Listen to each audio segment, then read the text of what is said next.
Kamara biglang nagbago ang desisyon at pinalaya na sila ka Eric at Dr. Badoy.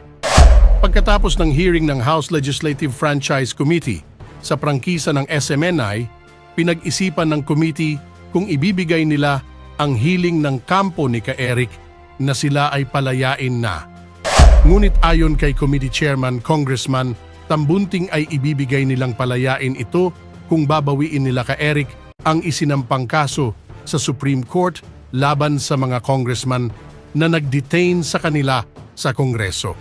Dahil plano ng Kongreso na palayain sila ka Eric at Dr. Badoy, subalit na pag-alaman di umano ng komite na nauna na nagfile ng kaso sa Korte laban sa kongresista ang kampo ni ka Eric dahilan kaya binawi ang kanilang naunang desisyon at pag-uusapan na lamang ito.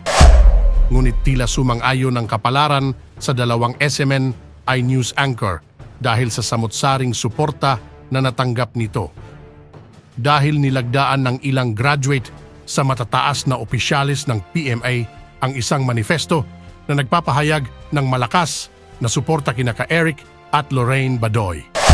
Kinundi na nila ang pag-detain ng Kamara sa dalawang news anchor ng SMN at naglalayon din ito na mapanagot ng nasa likod ng pagpapakulong sa dalawang anchor at mahimok na maibalik ang integridad ng Kamara.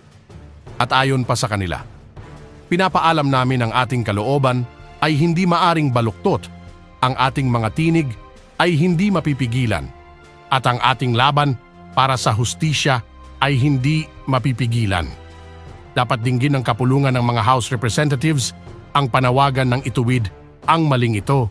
Baka tuluyan itong mamarkahan at ituring bilang isang kaaway ng mga taong inaakala nitong kinakatawan. Bukod sa Soto Law, pati PMA ay pumanig na rin kay ka Eric at kay Dr. Lorraine Badoy. Maaring isa nga ito sa mga dahilan kaya ka Eric at Lorraine Badoy biglaang nakalaya sa pagkakulong sa Kongreso. Nang lumabas nga ang balitang ito, marami tuloy sa ating mga kababayan ang hindi napigilan ang kanilang sarili na magbigay ng kanilang mga hinaing at komento sa mundo ng social media at ayon pa sa kanila. I salute you ka Eric and Dr. Lorraine Badoy, mabuhay po kayo hanggang may kagaya niyong lumalaban sa katiwalian ng bansa. Kasama po akong susuporta sa inyo, mabuhay ang laban kasama ang bayan.